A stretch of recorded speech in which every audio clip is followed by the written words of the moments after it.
হয়, একগ্ৰতা নিষ্ঠা আৰু আত্মবিশ্বাস থাকিলে পৃথিৱীত যে অসম্ভৱ বুলিবলৈ একোৱেই নাই সেয়া আজি পুনৰবাৰ প্ৰমাণ কৰি দেখুৱাবলৈ সক্ষম হৈছে কামৰূপ জিলাৰ অন্তৰ্গত বৃহত্তৰ বৰচলি গাঁৱৰ নিবাসী এগৰাকী অতিকে মেধাৱী ছাত্ৰ বৰচলিৰ বগালপাৰা ৰতনপুৰ গাঁৱৰ নিবাসী মেধাৱী ছাত্ৰ চাহিদুল ইছলামে আৰু শিক্ষাৰ ক্ষেত্ৰত দৰিদ্ৰতা যে হেঙাৰ হ'ব নোৱাৰে সেয়ে এইগৰাকী ছাত্ৰই আজি প্ৰমাণ কৰি দেখুৱাবলৈ সক্ষম হৈছে। আমি তেখেতৰ যি বাসগৃহত আহি উপস্থিত হৈছোঁ আৰু পোনে পোনে তেখেতৰ সৈতে কথা পাতিবলৈ চেষ্টা কৰিম।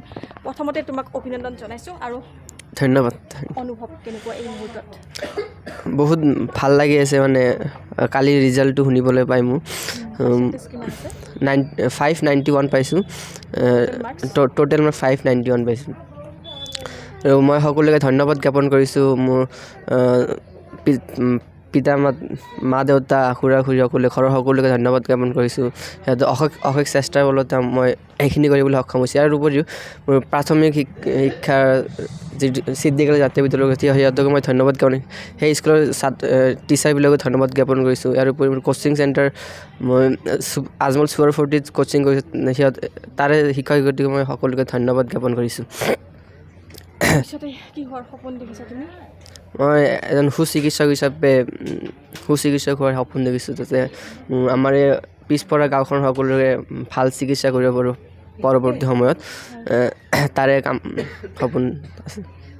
নিশ্চিতভাৱে সংখ্যালঘু অঞ্চলৰ একেবাৰে পিছপৰা অঞ্চল, ইয়াৰ পৰা এইগৰাকী ছাত্ৰই সদ্যঘোষিত নীট পৰীক্ষাত সুখাজেৰে উত্তীৰ্ণ হৈ সমগ্ৰ অঞ্চলটোলৈ গৌৰৱ কঢ়িয়াই আনিবলৈ সক্ষম হৈছে।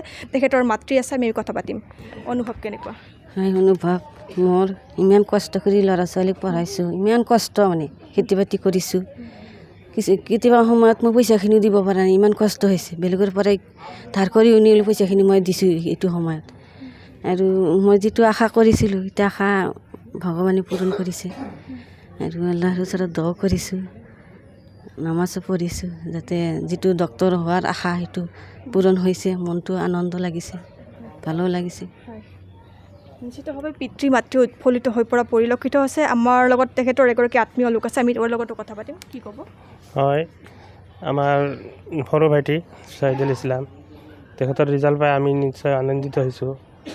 আজি আমাৰ এই দৰিদ্ৰ পৰিয়ালৰ পৰা যিখিনি সহায় সহযোগিতা তেওঁ পাব লাগিছিল আমি তেওঁক দিব পৰা নাই, তথাপিও তেওঁ নিজৰ চেষ্টা আৰু শিক্ষক শিক্ষয়িত্ৰীৰ চেষ্টাৰ ফলত যিখিনি আগবাঢ়ি গৈছে আমি নিশ্চয় আনন্দিত হৈছোঁ আৰু তেওঁৰ ভৱিষ্যত মংগল কামনা কৰিছোঁ।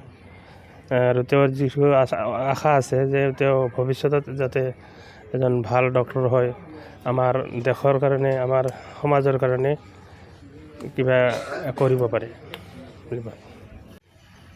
হয়, একগ্ৰতা নিষ্ঠা আৰু আত্মবিশ্বাস থাকিলে পৃথিৱীত যে অসম্ভৱ বুলিবলৈ একোৱেই নাই সেয়া আজি পুনৰবাৰ প্ৰমাণ কৰি দেখুৱাবলৈ সক্ষম হৈছে কামৰূপ জিলাৰ অন্তৰ্গত বৃহত্তৰ বৰচলি গাঁৱৰ নিবাসী এগৰাকী অতিকে মেধাৱী ছাত্ৰ বৰচলিৰ বগালপাৰা ৰতনপুৰ গাঁৱৰ নিবাসী মেধাৱী ছাত্ৰ চাহিদুল ইছলামে আৰু শিক্ষাৰ ক্ষেত্ৰত দৰিদ্ৰতা যে হেঙাৰ হ'ব নোৱাৰে সেয়ে এইগৰাকী ছাত্ৰই আজি প্ৰমাণ কৰি দেখুৱাবলৈ সক্ষম হৈছে। আমি তেখেতৰ যি বাসগৃহত আহি উপস্থিত হৈছোঁ আৰু পোনে পোনে তেখেতৰ সৈতে কথা পাতিবলৈ চেষ্টা কৰিম। প্ৰথমতে তোমাক অভিনন্দন জনাইছোঁ আৰু ধন্যবাদ। অনুভৱ কেনেকুৱা এই মুহূৰ্তত? বহুত ভাল লাগি আছে মানে কালি ৰিজাল্টটো শুনিবলৈ পাই মোৰ 591 পাইছোঁ, টোটেল মই 591 পাইছোঁ। আৰু মই সকলোকে ধন্যবাদ জ্ঞাপন কৰিছোঁ মোৰ পিতা মা দেউতা খুৰা খুৰী সকলোৱে ঘৰৰ সকলোকে ধন্যবাদ জ্ঞাপন কৰিছোঁ। সিহঁতে অশেষ চেষ্টাৰ বলতে মই এইখিনি কৰিবলৈ সক্ষম হৈছোঁ। ইয়াৰ উপৰিও মোৰ প্ৰাথমিক শিক্ষাৰ যি চিদ্দিকালী জাতীয় বিদ্যালয় সিহঁতকো মই ধন্যবাদ জ্ঞাপন সেই স্কুলৰ টিচাৰবিলাকো ধন্যবাদ জ্ঞাপন কৰিছোঁ। ইয়াৰ উপৰি মোৰ কোচিং চেণ্টাৰ মই আজমল চুৱাৰ ফৰ্টিত কোচিং কৰিছোঁ, তাৰে শিক্ষক শিক্ষয়িত্ৰীক মই সকলোকে ধন্যবাদ জ্ঞাপন কৰিছোঁ। মই এজন সুচিকিৎসক হিচাপে সুচিকিৎসক হোৱাৰ সপোন দেখিছোঁ, যাতে আমাৰ এই পিছপৰা গাঁওখন সকলোৰে ভাল চিকিৎসা কৰিব পাৰোঁ পৰৱৰ্তী সময়ত, তাৰে সপোন আছে। নিশ্চিতভাৱে সংখ্যালঘু অঞ্চলৰ একেবাৰে পিছপৰা অঞ্চল, ইয়াৰ পৰা এইগৰাকী ছাত্ৰই সদ্যঘোষিত নীট পৰীক্ষাত সুখাজেৰে উত্তীৰ্ণ হৈ সমগ্ৰ অঞ্চলটোলৈ গৌৰৱ কঢ়িয়াই আনিবলৈ সক্ষম হৈছে। তেখেতৰ মাতৃ আছে, আমি কথা পাতিম। অনুভৱ কেনেকুৱা? হয়, অনুভৱ মোৰ ইমান কষ্ট কৰি ল'ৰা ছোৱালীক পঢ়াইছোঁ, ইমান কষ্ট মানে খেতি বাতি কৰিছোঁ, কেতিয়াবা সময়ত মই পইচাখিনিও দিব পৰা নাই, ইমান কষ্ট হৈছে। বেলেগৰ পৰাই ধাৰ কৰি উনিলে পইচাখিনি মই দিছোঁ এইটো সময়ত। আৰু মই যিটো আশা কৰিছিলোঁ সেইটো আশা ভগৱানে পূৰণ কৰিছে। আৰু আল্লাহৰ ওচৰত দোৱা কৰিছোঁ, নামাজো পঢ়িছোঁ, যাতে যিটো ডক্তৰ হোৱাৰ আশা সেইটো পূৰণ হৈছে। মনটো আনন্দ লাগিছে, ভালো লাগিছে। নিশ্চিতভাৱে পিতৃ মাতৃ উৎফুল্লিত হৈ পৰা পৰিলক্ষিত হৈছে। আমাৰ লগত তেখেতৰ এগৰাকী আত্মীয় লোক আছে, আমি তেওঁৰ লগতো কথা পাতিম। কি ক'ব? হয়, আমাৰ সৰু ভাইটি চাইদুল ইছলাম, তেখেতৰ ৰিজাল্ট পাই আমি নিশ্চয় আনন্দিত হৈছোঁ।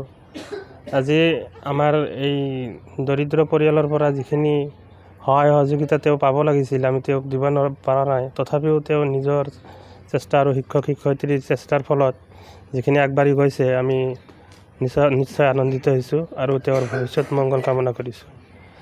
আৰু তেওঁৰ যিটো আশা আছে যে তেওঁ ভৱিষ্যতত যাতে এজন ভাল ডক্তৰ হয়, আমাৰ দেশৰ কাৰণে, আমাৰ সমাজৰ কাৰণে কিবা কৰিব পাৰে বুলি ভাবোঁ।